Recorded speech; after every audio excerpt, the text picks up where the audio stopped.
Calorie பற்றி நம்ம குழந்தைகளுக்கு தெரிந்திருக்கிறது, புரதம் பற்றி தெரிந்திருக்கிறது. எல்லாரும் பேசுகிறான்.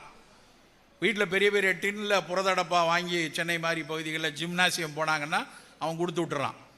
மசில் மாஸ் நல்லா ஸ்ட்ரென்தன் ஆகணுமா, நீ ஜிம் பண்ணும்போதே கூட சேர்ந்து இந்த ப்ரோட்டீன் பவுடர் 3 ஸ்பூன் போட்டுக்கோ, 4 ஸ்கூப் போட்டு சாப்பிடு, சோறே திங்காத, வெறுமனை காலையில் எழுந்திரிச்சு இந்த ப்ரோட்டீன் பவுடர் எடு அப்படின்னு ஒரு பெரும் சந்தை உருவாக்கிட்டு இருக்கு.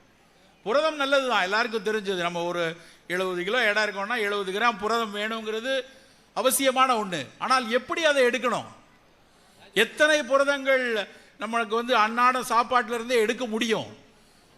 நான் காலையில் கொஞ்சம் 2 முட்டை எடுத்துக்கிறேன், கொஞ்சம் ஒரு சோயா துண்டு எடுத்துக்கொள்கிறேன், கொஞ்சம் பீன்ஸ் பொரியல் எடுத்துக்கிறேன், 2 நிலக்கடலை கொஞ்சம் எடுத்துக்கிறேன். அப்படி புரதத்தை சேர்த்துக்கொள்ளணும்.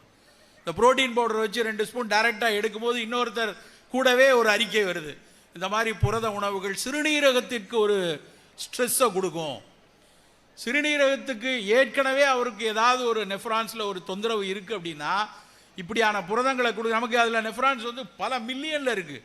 சிறுநீரகத்தில் பல மில்லியனில் இருக்கும்போது ஏதாவது ஒரு வகையில் நம்ம இந்த ஸ்ட்ரெஸ் இது கூட கொஞ்சம் அந்த புரதத்தில் நம்ம கூட கொடுக்கறதுனால ஏதாவது கொஞ்சம் போல் அந்த சலிப்பான்கள், அந்த சலிக்கக்கூடிய அந்த நெஃப்ரான்ஸுகளில் தொந்தரவு இருந்ததுன்னா கூடுதலாக அந்த நோயை கொடுத்து விடும்.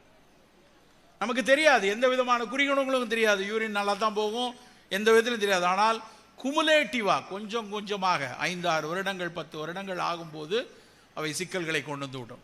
அப்போ நம்ம இளைஞர்கள்ட்ட, நம்ம வீட்டு பிள்ளைங்களுக்கு உனக்கு புரதம் வேணும், ஆனால் அந்த புரதத்தை நம்முடைய உணவிலிருந்து, அன்னாட சாப்பிடக்கூடிய உணவிலிருந்து எடு. எவ்வளவு நல்ல புரதங்கள் இருக்குது நம்மகிட்ட. பீன்ஸிலிருந்து, பட்டாணியிலேருந்து, மரக்கறியாளர்களாக அந்த மாதிரி எடுத்துக்கொள்ளணும்.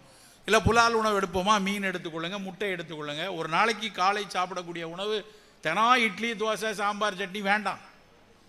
நம்ம எல்லாரும் நினைக்கிறது என்னென்னா, தினம் இட்லி தோசை காலையிலேருந்து ஞாயிற்றுக்கிழமை சாயந்தரம் மாவு அரைச்சி வச்சுட்டோன்னா சனிக்கிழமை வரைக்கும் அதே மாவு தான் ஃப்ரிட்ஜுக்குள்ளே. காலையில் எழுந்திரிச்சா தோசையை சுட்டு, இட்லியை வச்சு, சட்னி வச்சு, சாம்பார் வச்சு. தெரியும், திருநெல்வேலியில் இருக்க பல பெண்கள்கிட்ட நான் கேட்கும்போது சொல்லுவோம், தன் வாழ்நாளில் 60 வருஷத்தில் 4,75,000 தோசை சுட்டுருக்கோம் சார் அப்படிம்பாங்க.